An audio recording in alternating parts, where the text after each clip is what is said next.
शिव शिव जपत मन आनंद, जाहि सुमिरत विघ्न विनसत, कटत यम के फंद, या केवल शिव शिव। शिव शिव चैनल का नाम है भगवती पुत्र और आज का वीडियो समर्पित भी है भगवती पुत्र भैया गणेश को। मेरे गुरुदेव ने मुझे सबसे पहले किसी मंत्र की दीक्षा दी थी तो वो गणपति मंत्र की ही दीक्षा थी। उन्होंने कहा था गणपति साधना से आपका फाउंडेशन बिल्ड होगा, जिससे आपके लिए भविष्य में शक्ति साधना कर पाना संभव हो पाएगा। जब भी भैया गणपति के विषय में चर्चा होती है तो सदैव उन्हें विघ्ननाशक के रूप में ही स्मरण किया जाता है। सभी पूजा में एवं शुभ कार्यों में सर्वप्रथम उनका ही स्मरण किया जाता है।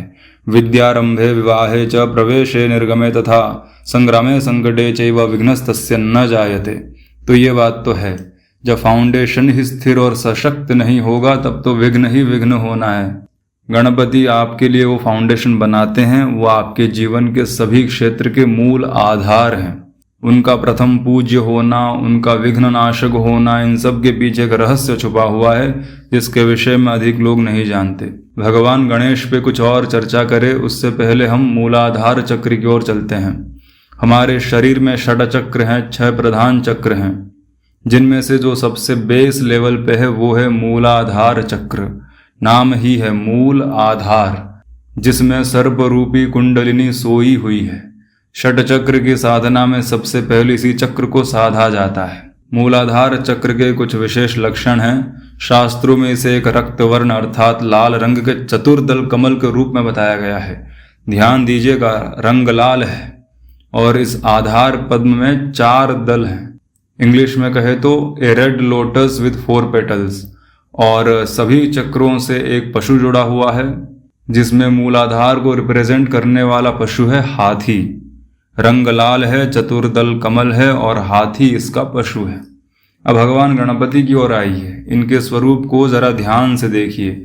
वैसे तो शास्त्रों में इनके बहुत स्वरूप हैं, इनका रंग बदलता है, इनके कितने हाथ हैं और उन हाथों में कौन से आयुध हैं, ये सब बदल जाते हैं स्वरूप के साथ। लेकिन भगवान गणपति का जो स्वरूप विशेष करके शास्त्रों में मिलता है उसमें उनका रक्तवर्ण है, अर्थात लाल रंग है। चतुर्भुज हैं भगवान और हाथी का मुख है, गजानन है भगवान। गणपति अथर्व शीर्षम, जो कि भगवान गणपति को समर्पित एक वैदिक टेक्स्ट है अथर्ववेदीय शाखा से। वहां पे आता है रक्तम लंबोदरम शूर्पकर्णकम रक्तवाससम रक्तगंधानुलिप्तांगम रक्तपुष्पैः सुपूजितम।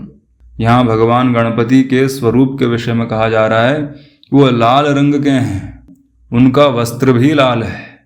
रक्तगंधानुलिप्तांगम, उनके अंगों में रक्तगंध का लेपन है।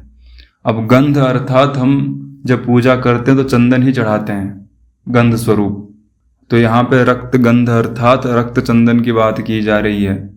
फिर आगे कहा रक्त पुष्पैः सुपूजितम, रक्त पुष्पों से जिनकी पूजा होती है, लाल रंग के फूलों से जो पूजित हैं। गणपति अथर्व शीर्ष जो कि एक वैदिक टेक्स्ट है, यहाँ पे सब कुछ लाल लाल बताया भगवान गणपति के लिए।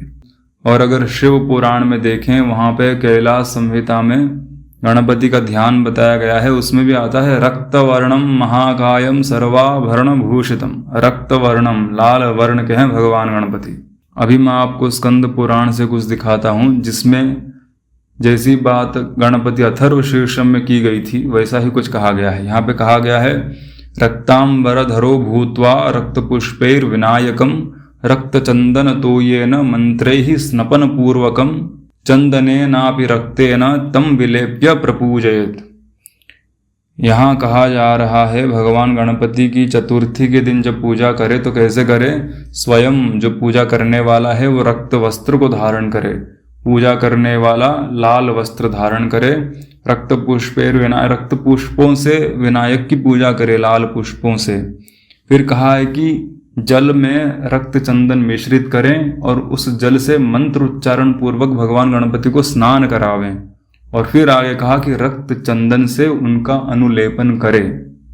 इस प्रकार से भगवान गणपति की आराधना करे। तो ये गणपति अथर्व शीर्षम में भी ऐसी ही बात आई थी और स्कंद महापुराण में भी यही बात आ रही है। तो लाल भगवान हैं, लाल उनके वस्त्र हैं, उनको पूजा करने वाले के वस्त्र लाल हैं। उनको चढ़ने वाले फूल लाल हैं, उनको चढ़ने वाला चंदन रक्त चंदन है, लाल है। तो सब कुछ लालमय हो गया है। भगवान गणपति का लाल रंग से विशेष संबंध यहाँ दिख रहा है। और अगर लाल पुष्प भी नहीं है तो सिंदूर या कुमकुम से भी उनकी पूजा की जा सकती है। स्कंद महापुराण में ही शिव शर्मा के विषय में आता है कि शिव शर्मा ब्राह्मण थे, वो काशी पहुंचे तो उन्हें सबसे पहले भैया गणपति के दर्शन हुए, तो उन्होंने वहाँ पे घी में सिंदूर को मिलाया, फिर उसे भगवान गणपति को लगाया। तो सिंदूर भी लाल ही है, तो कुमकुम सिंदूर से भी भगवान गणपति की पूजा की जा सकती है, वो भी लाल है, उससे भगवान गणपति प्रसन्न होते हैं। तो हमने क्या समझा? मूलाधार चक्र का रंग लाल है, गणपति भगवान लाल ही हैं। वहाँ चतुर्दल कमल की बात आई, यानी कि संख्या 4 है, और भैया गणपति भी 4 भुजा वाले हैं, और इनकी जन्म तिथि एवं पूजा की विशेष तिथि भी चतुर्थी ही है, और इनका तर्पण भी 444 टाइम्स किया जाता है, 444। तो यहाँ भी संख्या 4 जुड़ा हुआ है। मूलाधार को रिप्रेजेंट करने वाला पशु हाथी, और हमारे भैया तो गजानन ही हैं। तो ये सब जो भी कनेक्शन है शास्त्रों में, ये ऐसे ही नहीं है। भगवान गणपति मूलाधार चक्र के देवता हैं। गणपति की साधना करना अर्थात मूलाधार चक्र की साधना करना है। गणपति अथर्व शीर्ष में ही आता है, त्वम मूलाधार स्थितो वसी नित्यम। भगवान गणपति मूलाधार चक्र में स्थित हैं।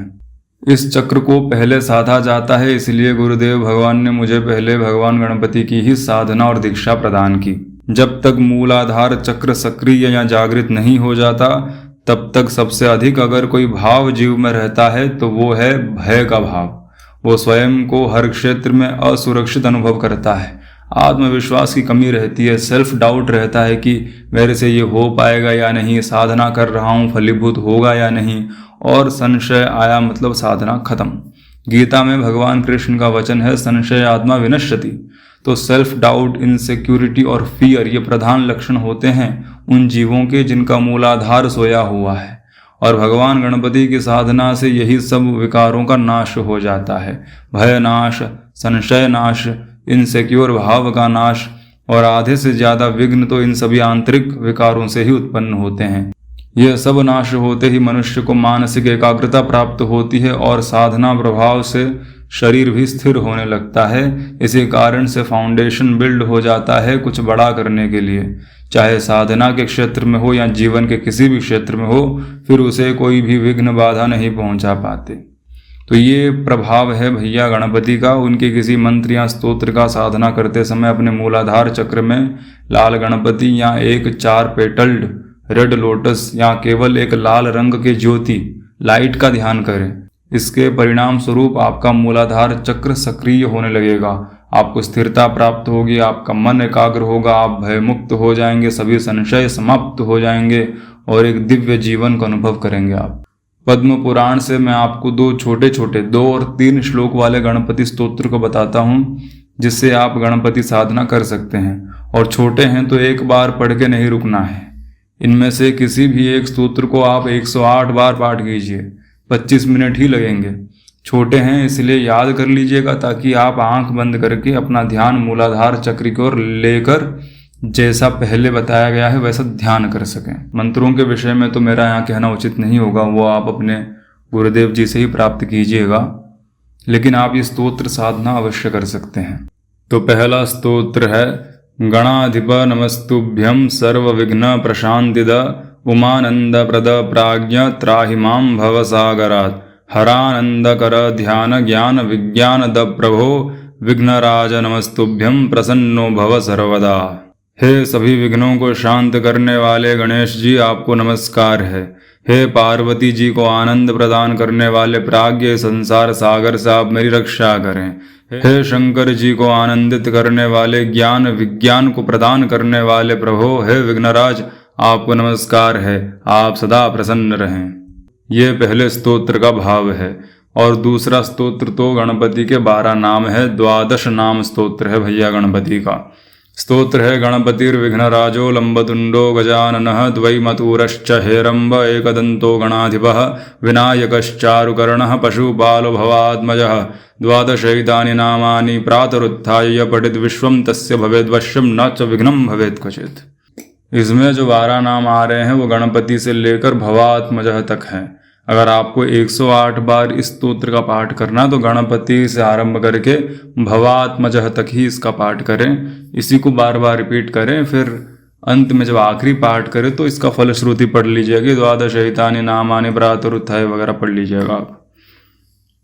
इसी के साथ भैया गणपति को प्रणाम करके इस लाल गणपति रहस्य चलचित्र का समापन करते हैं।